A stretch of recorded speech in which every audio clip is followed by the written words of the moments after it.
श्री शिवाय नमस्तुभ्यम। आप सभी को श्रावण मास की बहुत बहुत शुभकामनाएं। भगवान से और माता पार्वती आप सभी की हर मनोकामना पूर्ण करें। जो आदि से लेकर अंत में है, नित्य मंगलमय है, जो आत्मा के स्वरूप को प्रकाशित करने वाले हैं, जिनके 5 मुख हैं और जो खेल खेल में जगत की रचना, पालन और संहार तथा अनुग्रह तथा तिरोभाव रूप 5 प्रबल कर्म करते हैं, उन सर्वश्रेष्ठ अजर अमर उमापति भगवान शंकर का मैं मन ही मन चिंतन करता हूँ। व्यास जी कहते हैं कि धर्म का महान क्षेत्र जहाँ गंगा यमुना का संगम है, उस पुण्यमय प्रयाग जो ब्रह्मलोक का मार्ग है, वहाँ एक बार महातेजस्वी महाभाग महात्मा मुनियों ने विशाल यज्ञ का आयोजन किया। उस यज्ञ का समाचार सुनकर पौराणिक शिरोमणि व्यास जी के शिष्य सूत जी वहां पर मुनियों के दर्शन के लिए आए। सूत जी का सभी मुनियों में विधिवत स्वागत व सत्कार किया तथा उनकी स्तुति करते हुए हाथ जोड़कर उनसे कहा कि हे सर्वज्ञ विद्वान रोमहर्षण जी, आप बड़े भाग्यशाली हैं। आपने स्वयं व्यास जी के मुख से पुराण विद्या प्राप्त की है। आप आश्चर्य स्वरूप कथाओं का भंडार हैं। आप भूत भविष्य और वर्तमान के ज्ञाता हैं। हमारा सौभाग्य है कि आपके दर्शन हुए। आपका यहाँ आना निरर्थक नहीं हो सकता। आप कल्याणकारी हैं। उत्तम बुद्धि वाले सूत जी, यदि आपका अनुग्रह हो तो गोपनीय होने पर भी आप शुभाशुभ तत्व का वर्णन करें, जिससे हमारी तृप्ति नहीं होती और उसे सुनने की हमारी इच्छा ऐसे ही रहती है। कृपा कर उस विषय का वर्णन करें। घोर कलयुग आने पर मनुष्य पुण्य कर्म से दूर होकर दुराचार में फंस जाएंगे, दूसरों की बुराई करेंगे, पराई स्त्रियों के प्रति आसक्त होंगे, हिंसा करेंगे, मूर्ख नास्तिक और पशुबुद्धि हो जाएंगे। सूत जी, कलयुग में वेद प्रतिपादित वर्ण आश्रम व्यवस्था नष्ट हो जाएगी। प्रत्येक वर्ण और आश्रम में रहने वाले अपने अपने धर्म के आचरण का परित्याग कर विपरीत आचरण करने में सुख प्राप्त करेंगे। इस सामाजिक वर्ण संकरता से लोगों का पतन होगा, परिवार टूट जाएंगे, समाज बिखर जाएगा, प्राकृतिक आपदाओं से जगह जगह लोगों की मृत्यु होगी, धन का क्षय होगा, स्वार्थ और लोभ की प्रवृत्ति बढ़ जाएगी, ब्राह्मण लोभी हो जाएंगे और वेद बेचकर धन प्राप्त करेंगे, मद से मोहित होकर दूसरों को ठगेंगे, पूजा पाठ नहीं करेंगे और ब्रह्म ज्ञान से शून्य होंगे। क्षत्रिय अपने धर्म को त्याग कर कुसंगी पापी और व्यभिचारी हो जाएंगे। शौर्य से रहित हो वे शूद्रों जैसा व्यवहार करेंगे और काम के अधीन हो जाएंगे। वैसे धर्म से विमुख हो संस्कार भ्रष्ट होकर कुमार्गी धनोपार्जन परायण होकर नाप तौल में ध्यान लगाएंगे। शूद्र अपना धर्म कर्म छोड़कर अच्छी वेशभूषा से सुशोभित हो व्यर्थ घूमेंगे। वे कुटिल और ईर्ष्यालु होंगे और अपने धर्म के प्रतिकूल हो जाएंगे। कुकर्मी और वाद विवाद करने वाले होंगे। वे स्वयं को कुलीन मानकर सभी धर्मों और वर्णों में विवाह करेंगे। स्त्रियां सदाचार से विमुख हो जाएंगी। वे अपने पति का अपमान करेंगी और सास ससुर से लड़ेंगी। अब मलिन भोजन करेंगी और उनका शील स्वभाव बहुत बुरा होगा। सूत जी, इस तरह जिनकी बुद्धि नष्ट हो गई है और जिन्होंने अपने धर्म का त्याग कर दिया है, ऐसे लोग लोक परलोक में उत्तम गति कैसे प्राप्त करेंगे? इस चिंता से हम सभी व्याकुल हैं। परोपकार के समान कोई धर्म नहीं है। इस धर्म का पालन करने वाला दूसरों को सुखी करता हुआ स्वयं भी प्रसन्नता अनुभव करता है। यह भावना यदि निष्काम हो तो कर्ता का हृदय शुद्ध करते हुए उसे परम गति प्रदान करती है। हे महामुने, आप समस्त सिद्धांतों के ज्ञाता हैं। कृपा करके कोई ऐसा उपाय बताइए जिससे कि इन सब के पापों का तत्काल नाश हो जाए। व्यास जी कहते हैं कि उन श्रेष्ठ मुनियों की यह बात सुनकर सूत जी मन ही मन परम श्रेष्ठ भगवान शंकर का स्मरण करके उनसे इस प्रकार बोले। सूत जी कहते हैं कि साधु महात्माओं, आपने बहुत अच्छी बात पूछी है। यह प्रश्न तीनों लोकों का हित करने वाला है। आप लोगों के स्नेहपूर्ण आग्रह पर गुरुदेव व्यास का स्मरण कर मैं समस्त पाप राशियों से उद्धार करने वाले शिव पुराण की अमृत कथा का वर्णन कर रहा हूँ। ये वेदांत का सार सर्वस्व है। यही परलोक में परमार्थ को देने वाला है तथा दुष्टों का विनाश करने वाला है। इसमें भगवान शिव के उत्तम यश का वर्णन है और धर्म, अर्थ, काम और मोक्ष आदि पुरुषार्थों को देने वाला पुराण अपने प्रभाव की दृष्टि से वृद्धि तथा विस्तार को प्राप्त हो रहा है। शिव पुराण के अध्ययन से कलयुग के सभी पापों में लिप्त जीव उत्तम गति को प्राप्त होंगे। इसके ही उदय से ही कलयुग का उत्पात शांत हो जाएगा। शिव पुराण को वेद तुल्य माना जाएगा। इसका प्रवचन सर्वप्रथम भगवान शिव ने ही किया था। इस पुराण के 12 खंड या भेद हैं। ये 12 संहिताएं हैं। पहला विंध्येश्वर संहिता, दूसरा रुद्र संहिता, तीसरा विनायक संहिता, चौथा उमा संहिता, पांचवा सहस्त्र कोटि रुद्र संहिता, छठवां एकादश रुद्र संहिता, सातवां कैलाश संहिता, आठवां शतरुद्र संहिता, नौवां कोटि रुद्र संहिता, 10वां मातृ संहिता और 11वां वायवी संहिता तथा 12वां धर्म संहिता। विंध्येश्वर संहिता में 10,000 श्लोक है। रुद्र संहिता, विनायक संहिता, उमा संहिता और मातृ संहिता प्रत्येक में 8-8 हजार श्लोक हैं। एकादश रुद्र संहिता में 13,000 और कैलाश संहिता में 6,000, शतरुद्र संहिता में 3,000, कोटि रुद्र संहिता में 9,000, सहस्त्र कोटि रुद्र संहिता में 11,000, वायवी संहिता में 4,000 तथा धर्म संहिता में 12,000 श्लोक हैं। मूल शिव पुराण में कुल 1 लाख श्लोक है, परंतु व्यास जी ने इसे 24,000 श्लोकों में संक्षिप्त कर दिया है। पुराणों की क्रम संख्या में शिव पुराण का चौथा स्थान है, जिसमें 7 संहिताएं हैं। पूर्व काल में भगवान शिव ने 100 करोड़ श्लोकों का पुराण ग्रंथ ग्रथित किया था। सृष्टि के आरंभ में निर्मित यह पुराण साहित्य अधिक विस्तृत था। द्वापर युग में द्वैपायन आदि महर्षियों ने पुराण को 18 भागों में विभाजित कर 4 लाख श्लोकों में इसको संक्षिप्त कर दिया।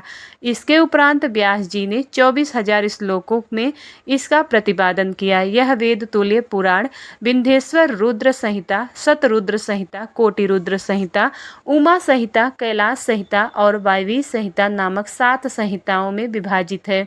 यह 7 संहिताओं वाला शिव पुराण वेद के समान प्रामाणिक तथा उत्तम गति प्रदान करने वाला है। इस निर्मल शिव पुराण की रचना भगवान शिव के द्वारा की गई है तथा इसको संक्षेप में संकलित करने का श्रेय व्यास जी को जाता है।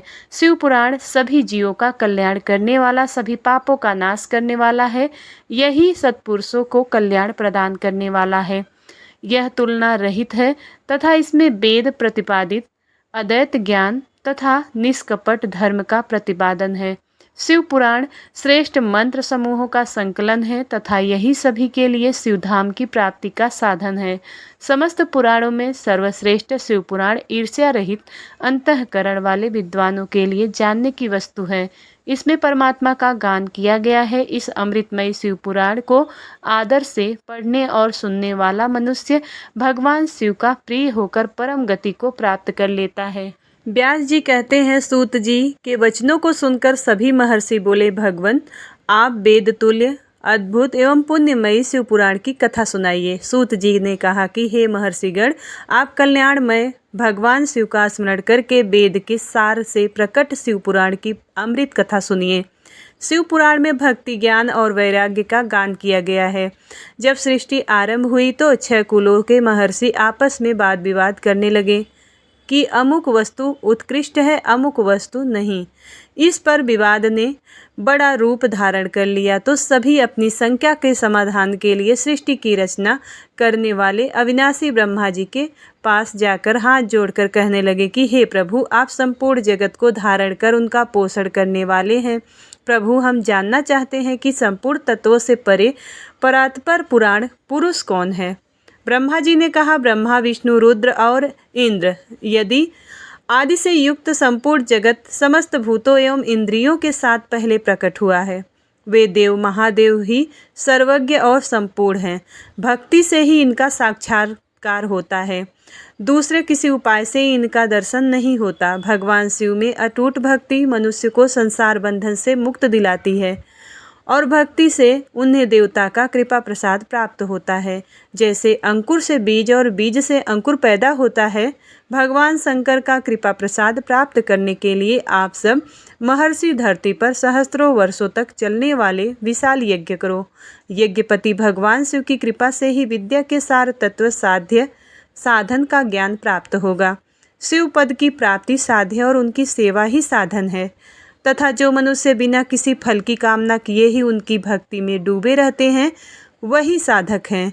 कर्म के अनुष्ठान से फल प्राप्त को भगवान शिव के श्री चरणों में समर्पित करना ही परमेश्वर की प्राप्ति का उपाय है तथा यही मोक्ष प्राप्ति का एकमात्र साधन है। साक्षात परमेश्वर महेश्वर ने ही भक्ति के साधनों का प्रतिपादन किया है। कान से भगवान के नाम गुण और लीलाओं का श्रवण, वाणी द्वारा उनका कीर्तन तथा मन में उनका मनन शिवपद को प्राप्ति के महान साधन है तथा इन साधनों से ही संपूर्ण मनोरथों की सिद्धि होती है। जिस वस्तु को हम प्रत्यक्ष अपनी आँखों के सामने देख सकते हैं उनकी तरफ आकर्षण स्वाभाविक है, परंतु जिस वस्तु को प्रत्यक्ष रूप से देखा नहीं जा सकता उसे केवल सुनकर और समझकर ही उनकी प्राप्ति के लिए प्रयत्न किया जाता है। अतः श्रवण पहला साधन है। श्रवण के द्वारा ही गुरु मुख से तत्व को सुनकर श्रेष्ठ बुद्धि वाला विद्वान अन्य साधन कीर्तन और मनन की शक्ति व सिद्धि प्राप्त करने का यत्न करता है। मनन के बाद इस साधन की साधना करते रहने से धीरे धीरे भगवान शिव का संयोग प्राप्त होता है और लौकिक आनंद की प्राप्ति होती है। भगवान शिव की पूजा, उनके नामों का जाप तथा उनके रूप गुण विलास के हृदय में निरंतर चिंतन को ही मनन कहा जाता है। महेश्वर की कृपा दृष्टि से उपलब्ध इस साधन को ही प्रमुख साधन कहा जाता है। सूत जी कहते हैं, हे मुनियों, इस साधन का महात्म्य बताते समय मैं एक प्राचीन वृत्तांत आपका वर्णन करता हूँ जिसे आप ध्यानपूर्वक सुने। बहुत पहले की बात है। पराशर मुनि के पुत्र मेरे गुरु व्यास देव जी सरस्वती नदी के तट पर तपस्या कर रहे थे। एक दिन सूर्य के समान तेजस्वी विमान से यात्रा करते हुए भगवान सनत कुमार वहां जा पहुँचे। मेरे गुरु ध्यान में मग्न थे। जागने पर अपने सामने सनत कुमार जी को देखकर वे बड़ी तेजी से उठे और उनके चरणों का स्पर्श कर उन्हें अर्घ्य देकर योग्य आसन पर विराजमान किया। प्रसन्न होकर सनत कुमार जी गंभीर वाणी में बोले कि मुनि, तुम सत्य का चिंतन करो। सत्य तत्व का चिंतन ही श्रेष्ठ श्रेय प्राप्ति का मार्ग है। इसी से कल्याण का मार्ग प्रशस्त होता है। यही कल्याणकारी है। यह जब जीवन में आ जाता है तो सब सुंदर हो जाता है। सत्य का अर्थ है सदैव रहने वाला। इस काल का कोई प्रभाव नहीं पड़ता। यह सदा एक समान रहता है। सनत कुमार जी ने महर्षि व्यास को आगे समझाते हुए कहा कि महर्षि, सत्य पदार्थ भगवान शिव ही है। भगवान शंकर का श्रवण कीर्तन और मनन ही उन्हें प्राप्त करने के सर्वश्रेष्ठ साधन है। पूर्व काल में मैं दूसरे अनेकानेक साधनों के भ्रम में पड़ा हुआ घूमता हुआ तपस्या करने मंदराचल पर्वत पर जा पहुंचा। कुछ समय के बाद महेश्वर शिव की आज्ञा से सबके साक्षी तथा शिवगढ़ों के स्वामी नंदिकेश्वर वहां आए और स्नेहपूर्वक मुक्ति का साधन बताते हुए बोले कि भगवान शंकर का श्रवण कीर्तन और मनन ही मुक्ति का स्रोत है। यह बात मुझे स्वयं देवाधिदेव भगवान शिव ने बताई है। अतः तुम इन्हीं साधनों का अनुष्ठान करो। व्यास जी से ऐसा कहकर अनुगामियों सहित संत कुमार ब्रह्म धाम को चले गए। इस प्रकार इस उत्तम वृत्तांत का संक्षेप में मैंने वर्णन किया। ऋषि बोले, सूत जी, आपने श्रवण कीर्तन और मनन को मुक्ति का उपाय बताया है, किंतु जो मनुष्य इन तीनों साधनों में असमर्थ है वह मनुष्य कैसे मुक्त हो सकता है? किस कर्म के द्वारा बिना यत्न के ही मोक्ष मिल सकता है? सूत जी कहते हैं कि हे सौनक जी, श्रवण कीर्तन और मनन जैसे साधनों को करना प्रत्येक के लिए सुगम नहीं है। इसके लिए योग्य गुरु और आचार्य चाहिए। गुरु मुख से सुनी गई वाणी मन की शंकाओं को दग्ध करती है। गुरु मुख से सुने शिव तत्व द्वारा शिव के रूप स्वरूप के दर्शन और गुणानुवाद में रसानुभूति होती है। तभी भक्त कीर्तन कर पाते हैं। यदि ऐसा कर पाना संभव ना हो तो मोक्षार्थी को चाहिए कि वह भगवान शंकर के लिंग एवं मूर्ति की स्थापना करके रोज उनकी पूजा करे। इसे अपनाकर वह इस संसार सागर से पार कर सकता है। संसार सागर से पार होने के लिए इस तरह की पूजा आसानी से भक्तिपूर्वक की जा सकती है। अपनी शक्ति एवं सामर्थ्य के अनुसार धनराशि से शिवलिंग या शिव मूर्ति की स्थापना कर भक्ति भाव से उसकी पूजा करनी चाहिए। मंडप में गोपुर, तीर्थ, मठ एवं क्षेत्र की स्थापना उस उत्सव का आयोजन करना चाहिए तथा पुष्प, धूप, वस्त्र, गंध, दीप तथा पुआ और तरह तरह के भोजन नैवेद्य के रूप में अर्पित करने चाहिए। शिव जी ब्रह्म रूप और निष्कल अर्थात कला रहित भी हैं और कला सहित भी मनुष्य इन दोनों स्वरूपों की पूजा करते हैं। शंकर जी को ही ब्रह्मा पदवी भी प्राप्त है। कलापूर्ण भगवान शिव की मूर्ति पूजा भी मनुष्यों द्वारा की जाती है और वेदों ने भी इस तरह की पूजा की आज्ञा प्रदान की है। सनत कुमार जी ने पूछा कि हे नंदिकेश्वर, पूर्व काल में उत्पन्न हुए लिंग, बेर अर्थात मूर्ति की उत्पत्ति के संबंध में आप हमें विस्तार से बताइए। नंदिकेश्वर ने बताया कि मुनीश्वर, प्राचीन काल में एक बार ब्रह्मा और विष्णु के मध्य युद्ध हुआ तो उनके बीच स्तंभ रूप में शिव जी प्रकट हो गए। इस प्रकार उन्होंने पृथ्वी लोक का संरक्षण किया। उसी दिन से महादेव जी का लिंग के साथ साथ मूर्ति पूजन भी जगत में प्रचलित हो गया। अन्य देवताओं की साकार अर्थात मूर्ति पूजा होने लगी जो कि अभिष्ट फल प्रदान करने वाली थी, परंतु शिव जी के लिंग और मूर्ति दोनों रूप में ही पूजनीय हैं। नंदिकेश्वर बोले कि पूर्व काल में श्री विष्णु अपनी पत्नी श्री लक्ष्मी जी के साथ शेषशैया पर शयन कर रहे थे। तब एक बार ब्रह्मा जी वहां पहुंचे और विष्णु जी को पुत्र कहकर पुकारने लगे। पुत्र उठो, मैं तुम्हारा ईश्वर तुम्हारे सामने खड़ा हूँ। यह सुनकर विष्णु जी को क्रोध आ गया। फिर भी शांत रहते हुए वे बोले कि पुत्र, तुम्हारा कल्याण हो। कहो, आपने अपने पिता के पास कैसे आना हुआ? यह सुनकर ब्रह्मा जी कहने लगे कि मैं तुम्हारा रक्षक हूँ, सारे जगत का पितामह हूँ, सारा जगत मुझ में निवास करता है। तू मेरी नाभि कमल से प्रकट होकर मुझसे ऐसी बातें कर रहा है। इस प्रकार दोनों में विवाद होने लगा। तब वे दोनों अपने को प्रभु कहते कहते एक दूसरे का वध करने को तैयार हो गए। हंस और गरुड़ पर बैठे दोनों परस्पर युद्ध करने लगे। ब्रह्मा जी के वत्स स्थल में विष्णु जी ने अनेकों अस्त्रों का प्रहार करके उन्हें व्याकुल कर दिया। इससे कुपित हो ब्रह्मा जी ने भी पलट कर भयानक प्रहार किया। उनके पारस्परिक आघातों से देवताओं में हलचल मच गई। वे घबराए और त्रिशूलधारी भगवान शिव के पास गए और उन्हें सारी व्यथा सुनाई। भगवान शिव अपनी सभा में उमा देवी सहित सिंहासन पर विराजमान थे और मंद मंद मुस्कुरा रहे थे। महादेव जी बोले कि पुत्रों, मैं जानता हूँ कि तुम ब्रह्मा और विष्णु के परस्पर युद्ध से बहुत दुखी हो। तुम डरो मत, मैं अपने गणों के साथ तुम्हारे साथ चलता हूँ। तब भगवान शिव अपने नंदी पर आरूढ़ होकर देवताओं सहित युद्ध स्थल की ओर चल दिए। वहाँ छिपकर वे ब्रह्मा विष्णु के युद्ध को देखने लगे। उन्हें जब यह ज्ञात हुआ कि वे दोनों एक दूसरे को मारने की इच्छा से महेश्वर और पशुपात अस्त्रों का प्रयोग करने जा रहे हैं, वे युद्ध को शांत करने के लिए महाअग्नि के तुल्य एक स्तंभ रूप में ब्रह्मा और विष्णु के मध्य खड़े हो गए। महाअग्नि के प्रकट होते ही दोनों के अस्त्र शस्त्र ही शांत हो गए। अस्त्रों को शांत होते देखकर ब्रह्मा और विष्णु दोनों कहने लगे कि इस अग्नि स्वरूप का स्तंभ के बारे में हमें जानकारी करनी चाहिए। दोनों ने अपनी उसकी परीक्षा लेने का निर्णय लिया। भगवान विष्णु ने सूकर का रूप धारण किया और उसको देखने के लिए नीचे धरती में चल दिए। ब्रह्मा जी हंस का रूप धारण करके ऊपर की ओर चल दिए। पाताल में बहुत नीचे जाने पर भी विष्णु को स्तंभ का अंत नहीं मिला, अतः वे वापस चले आए। ब्रह्मा जी ने आकाश में जाकर केतकी का फूल देखा और उस फूल को लेकर विष्णु जी के पास आ गए। विष्णु ने उनके चरण पकड़ लिए। ब्रह्मा जी के छल को देखकर भगवान शिव प्रकट हुए और विष्णु जी को महानता से शिव प्रसन्न होकर बोले कि हे विष्णु जी, आप सत्य बोलते हैं, अतः मैं आपको अपनी समानता का अधिकार देता हूँ। नंदिकेश्वर बोले, महादेव जी ब्रह्मा जी के छल पर अत्यंत क्रोधित हुए। उन्होंने अपने त्रिनेत्र तीसरी आंख से भैरव को प्रकट किया और उन्हें आज्ञा दी कि वह तलवार से ब्रह्मा जी को दंड दें। आज्ञा पाते ही भैरव ने ब्रह्मा जी के बाल पकड़ लिए और उनका 5वां सिर काट दिया। ब्रह्मा जी डर के मारे कांपने लगे। उन्होंने भैरव के चरण पकड़ लिए तथा क्षमा मांगने लगे। इसे देखकर श्री विष्णु ने भगवान शिव से प्रार्थना की कि आपकी कृपा से ही ब्रह्मा जी को 5वां सिर मिला था, अतः आप ही इन्हें क्षमा कर दे।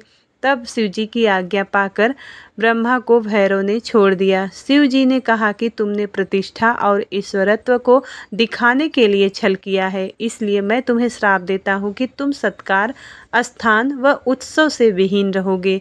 ब्रह्मा जी को अपनी गलती का पछतावा हो चुका था। उन्होंने भगवान शिव के चरण पकड़कर क्षमा मांगी और निवेदन किया कि वे उनका 5वां सिर पुनः प्रदान करें। महादेव जी ने कहा कि जगत की स्थिति को बिगड़ने से बचाने के लिए पापी को दंड अवश्य देना चाहिए ताकि लोक मर्यादा बनी रहे। मैं तुम्हें वरदान देता हूँ कि तुम गणों के आचार्य कहलाओगे और तुम्हारे बिना यज्ञ पूर्ण न होंगे। फिर उन्होंने केतकी के पुष्प से कहा कि अरे दुष्ट केतकी पुष्प, अब तुम मेरी पूजा के अयोग्य रहोगे। तब केतकी पुष्प बहुत दुखी हुआ और उनके चरणों में गिरकर माफ़ी मांगने लगा। तब महादेव जी ने कहा कि मेरा वचन तो झूठा नहीं हो सकता, इसलिए तू मेरे भक्तों के योग्य होगा। इस प्रकार तेरा जन्म सफल हो जाएगा। नंदिकेश्वर कहते हैं कि ब्रह्मा और विष्णु भगवान शिव को प्रणाम करके चुपचाप उनके दाएं बाएं भाग में खड़े हो गए। उन्होंने पूजनीय महादेव जी को श्रेष्ठ आसन पर बैठाकर पवित्र वस्तुओं से उनका पूजन किया। दीर्घकाल तक स्थिर रहने वाली वस्तुओं को पुष्प वस्तु तथा अल्पकाल तक टिकने वाली वस्तुओं को प्राकृत वस्तु कहते हैं। हार, नुपुर, कियूर, किरीट, मणिमय, कुंडल, यज्ञोपवीत, उत्तरीय वस्त्र, पुष्पमाला, रेशमी वस्त्र, हार, मुद्रिका, पुष्प, तांबुल, कपूर, चंदन एवं अगरू का अनुलेप, धूप, दीप, श्वेत छत्र, व्यंजन, ध्वजा, चंवर तथा अनेक दिव्य उपहारों द्वारा जिनका वैभव वाणी और मन की पहुँच से परे था, जो केवल परमात्मा के योग्य थे, उनसे ब्रह्मा और विष्णु ने अपने स्वामी महेश्वर का पूजन किया। इससे प्रसन्न होकर भगवान शिव ने दोनों देवताओं से मुस्कुराकर कहा कि पुत्रों, आज तुम्हारे द्वारा की गई पूजा से मैं बहुत प्रसन्न हूँ। इसी कारण यह दिन परम पवित्र और महान होगा। यह तिथि शिवरात्रि के नाम से प्रसिद्ध होगी और मुझे परम प्रिय होगी। इस दिन जो मनुष्य मेरे लिंग अर्थात निराकार रूप की या मेरी मूर्ति अर्थात साकार रूप की दिन रात निराहार रहकर अपनी शक्ति के अनुसार निश्चल भाव से यथोचित पूजा करेगा, वह मेरा परम प्रिय भक्त होगा। पूरे वर्ष भर निरंतर मेरी पूजा करने पर जो फल मिलता है, वह फल शिवरात्रि को मेरा पूजन करके मनुष्य तत्काल प्राप्त कर लेता है। जैसे पूर्ण चंद्रमा का उदय समुद्र की वृद्धि का अवसर है, उसी प्रकार शिवरात्रि की तिथि मेरे धर्म की वृद्धि का समय है। इस तिथि को मेरी स्थापना का मंगलमय उत्सव होना चाहिए। मैं मार्गशीर्ष मास में आर्द्रा नक्षत्र से युक्त पूर्णमासी या प्रतिपदा को ज्योतिर्मय स्तंभ के रूप में प्रकट हुआ था। इस दिन जो भी मनुष्य पार्वती सहित मेरा दर्शन करता है अथवा मेरी मूर्ति या लिंग की झांकी निकालता है, वह मेरे लिए कार्तिकेय से भी अधिक प्रिय है। इस शुभ दिन मेरे दर्शन मात्र से पूरा फल प्राप्त होता है। यदि दर्शन के साथ मेरा पूजन भी किया जाए तो इतना अधिक फल प्राप्त होता है कि वाणी द्वारा उसका वर्णन नहीं किया जा सकता। लिंग रूप में प्रकट होकर मैं बहुत बड़ा हो गया था, अतः लिंग के कारण ही यह भूतल लिंग स्थान के नाम से प्रसिद्ध हुआ। जगत के लोग इसका दर्शन और पूजन कर सके, इसके लिए यह अनादि और अनंत ज्योति स्तंभ अथवा ज्योतिर्मय लिंग अत्यंत छोटा हो जाएगा। यह लिंग सब प्रकार के भोग सुलभ कराने वाला तथा भोग और मोक्ष का एकमात्र साधन है। इसका दर्शन, स्पर्श और ध्यान प्राणियों को जन्म और मृत्यु के कष्ट से छुड़ाने वाला है। शिवलिंग के यहाँ प्रकट होने के कारण यह स्थान अरुणाचल नाम से प्रसिद्ध होगा तथा यहाँ बड़े बड़े तीर्थ प्रकट होंगे। इस स्थान पर रहने या मरने से जीवों को मोक्ष होगा। मेरे दो रूप हैं, साकार और निराकार। पहले मैं स्तंभ रूप में प्रकट हुआ, फिर अपने साक्षात रूप में। ब्रह्म भाव मेरा निराकार रूप है तथा महेश्वर भाव मेरा साक्षात्कार रूप है। ये दोनों ही मेरे सिद्ध रूप हैं। मैं ही पर ब्रह्मा परमात्मा हूँ। जीवों पर अनुग्रह करना मेरा कार्य है। मैं जगत की वृद्धि करने वाला होने के कारण ब्रह्म कहलाता हूँ। सर्वत्र स्थित होने के कारण ही मैं ही सबकी आत्मा हूँ। सर्ग से लेकर अनुग्रह तक जो जगत संबंधी 5 कृत्य हैं वे सदा ही मेरे हैं। मेरी ब्रह्म रूपता का बोध कराने के लिए पहले लिंग प्रकट हुआ, फिर अज्ञात ईश्वरत्व का साक्षात्कार कराने के लिए मैं जगदीश्वर रूप में प्रकट हो गया। मेरा सकल रूप मेरे ईश्वरत्व का और निष्कल रूप मेरे ब्रह्म स्वरूप का बोध कराता है। मेरा लिंग मेरा स्वरूप है और मेरे समीप की प्राप्ति कराने वाला है। मेरे लिंग की स्थापना करने वाले मेरे उपासक को मेरी समानता की प्राप्ति हो जाती है तथा मेरे साथ एक तत्व का अनुभव कराता हुआ संसार सागर से मुक्त हो जाता है। वह जीते जी परमानंद की अनुभूति कराता हुआ शरीर का त्याग कर शिवलोक को प्राप्त होता है, अर्थात मेरा ही स्वरूप हो जाता है। मूर्ति की स्थापना लिंग की अपेक्षा गौण है। यह उन भक्तों के लिए जो शिव तत्व के अनुशीलन में सक्षम नहीं हैं। ब्रह्मा और विष्णु ने पूछा, प्रभु सृष्टि आदि 5 कृत्यों के लक्षण क्या हैं? यह हम दोनों को बताइए। भगवान शिव बोले, मेरे कर्तव्यों को समझना अत्यंत गहन है, तथापि मैं कृपापूर्वक तुम्हें बता रहा हूँ। सृष्टि, पालन, संहार, तिरोभाव और अनुग्रह मेरे जगत संबंधी 5 कार्य हैं जो नित्य सिद्ध हैं। संसार की रचना का आरंभ सृष्टि कहलाता है। मुझसे पालित होकर सृष्टि का सुस्थिर रहना उसका पालन है। उसका विनाश ही संसार है। प्राणों के उत्क्रमण को तिरोभाव कहते हैं। इन सब से छुटकारा मिल जाना ही मेरा अनुग्रह अर्थात मोक्ष है। ये मेरे 5 कृत्य हैं। सृष्टि आदि 4 कृत्य संसार का विस्तार करने वाले हैं। 5वां कृत्य मोक्ष का है। मेरे भक्तजन इन 5 कार्यों को 5 भूतों में देखते हैं। सृष्टि धरती पर, स्थिति जल में, संहार अग्नि में, तिरोभाव वायु में और अनुग्रह आकाश में स्थित है। पृथ्वी से सबकी सृष्टि होती है, जल से वृद्धि होती है, आग सबको जला देती है, वायु एक स्थान से दूसरे स्थान पर ले जाती है और आकाश सबको अनुग्रहित करता है। इन 5 कृत्यों का भार वहन करने के लिए ही मेरे 5 मुख हैं। 4 दिशाओं में 4 मुख और इनके बीच में 5वां मुख है। पुत्रों, तुम दोनों ने मुझे तपस्या से प्रसन्न कर सृष्टि और पालन 2 कार्य प्राप्त किए हैं। इसी प्रकार मेरी विभूति स्वरूप रुद्र और महेश्वर ने संहार और तिरोभाव कार्य मुझसे प्राप्त किए हैं, परंतु मोक्ष मैं स्वयं प्रदान करता हूँ। मैंने पूर्व काल में अपने स्वरूप भूत मंत्र का उपदेश किया है जो ओमकार रूप में प्रसिद्ध है। यह मंगलकारी मंत्र है। सर्वप्रथम मेरे मुख से ओमकार प्रकट हुआ जो मेरे स्वरूप का बोध कराता है। इसका स्मरण निरंतर करने से मेरा ही सदा स्मरण होता है। मेरे उत्तरवर्ती मुख से आकार का और पश्चिम मुख से उकार का, दक्षिण मुख से मकार का, पूर्ववर्ती मुख से बिंदु का तथा मध्यवर्ती मुख से नाद का प्रकटीकरण हुआ है। इस प्रकार इन 5 अवयवों से ओमकार का विस्तार हुआ है। इन 5 अवयवों के एकाकार होने पर प्रणव ओम नामक अक्षर उत्पन्न हुआ। जगत में उत्पन्न सभी स्त्री पुरुष इस प्रणव मंत्र में व्याप्त हैं। यह मंत्र शिव शक्ति दोनों का बोधक है। इसी से पंचाक्षर मंत्र ओम नमः शिवाय की उत्पत्ति हुई है। यह मेरे साकार रूप का बोधक है। इस पंचाक्षर मंत्र से मातृका वर्ण प्रकट हुआ है जो 5 भेद वाले हैं। इसी से शिरो मंत्र संहिता त्रिपदा गायत्री का प्राकट्य हुआ है। इस गायत्री से संपूर्ण वेद प्रकट हुआ और उन वेदों से करोड़ों मंत्र निकले हैं।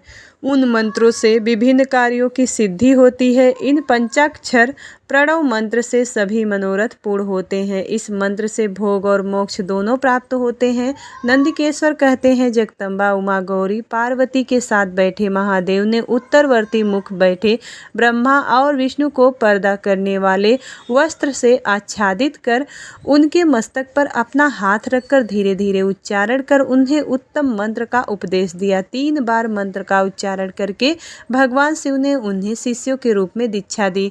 गुरु दक्षिणा के रूप में दोनों ने अपने आप को समर्पित करते हुए दोनों हाथ जोड़कर उनके समीप खड़े हो गए। जगत गुरु भगवान शिव की इस प्रकार स्तुति करने लगे। ब्रह्मा विष्णु बोले कि प्रभु, आपके साकार और निराकार दो रूप हैं। आप तेज से प्रकाशित हैं, आप सबके स्वामी हैं। आप सर्वात्मा को नमस्कार है। आप प्रणव मंत्र को बताने वाले तथा आप ही प्रणव लिंग वाले हैं। सृष्टि, पालन, संहार, तिरोभाव और अनुग्रह आदि आपके ही कार्य हैं। आपके 5 मुख हैं। आप ही परमेश्वर हैं। आप सबकी आत्मा है, ब्रह्म है। आपके गुण और शक्तियाँ अनंत हैं। हम आपको नमस्कार करते हैं। इन पंक्तियों से स्तुति करते हुए गुरु महेश्वर को प्रसन्न कर ब्रह्मा और विष्णु उनके चरणों में प्रणाम किया। महेश्वर बोले, आर्द्रा नक्षत्र में चतुर्दशी को यदि इस प्रणव मंत्र का जप किया जाए तो यह अक्षय फल देने वाला है। सूर्य की संक्रांति में महा आर्द्रा नक्षत्र में एक बार किया प्रणव जाप करोड़ों गुना जप का फल देता है। मृगशिरा नक्षत्र का अंतिम भाग तथा पुनर्वसु का शुरू का भाग पूजा, होम आदि और तर्पण के लिए सदा आर्द्रा नक्षत्र के समान ही है। मेरे लिंग का दर्शन प्रातः काल अर्थात मध्याह्न से पूर्व काल में करना चाहिए। मेरे दर्शन पूजन के लिए चतुर्दशी तिथि उत्तम है। पूजा करने वालों के लिए मेरी मूर्ति और लिंग दोनों समान है। फिर भी मूर्ति की अपेक्षा लिंग का स्थान ऊंचा है, इसलिए मनुष्यों को शिवलिंग का ही पूजन करना चाहिए। लिंग का ओम मंत्र से और मूर्ति का पंचाक्षर मंत्र से पूजन करना चाहिए। शिवलिंग की स्वयं स्थापना करके या दूसरों से स्थापना करवाकर उत्तम द्रव्यों से पूजा करने से मेरा पद सुलभ होता है। इस प्रकार दोनों शिष्यों को उपदेश देकर भगवान शिव अंतर्ध्यान हो गए। श्री शिवाय नमस्तुभ्यम। शिव महापुराण कथा का 3रा अध्याय समाप्त। इसके आगे की कथा 4थे अध्याय में सुनेंगे। उम्मीद करती हूँ वीडियो आपको पसंद आती है। यदि वीडियो पसंद आता है तो वीडियो को लाइक करिएगा। चैनल पर पहली बार आए हैं तो चैनल को सब्सक्राइब जरूर करिएगा। मिलती हूँ अगली वीडियो में, तब तक के लिए श्री शिवाय नमस्तुभ्यम।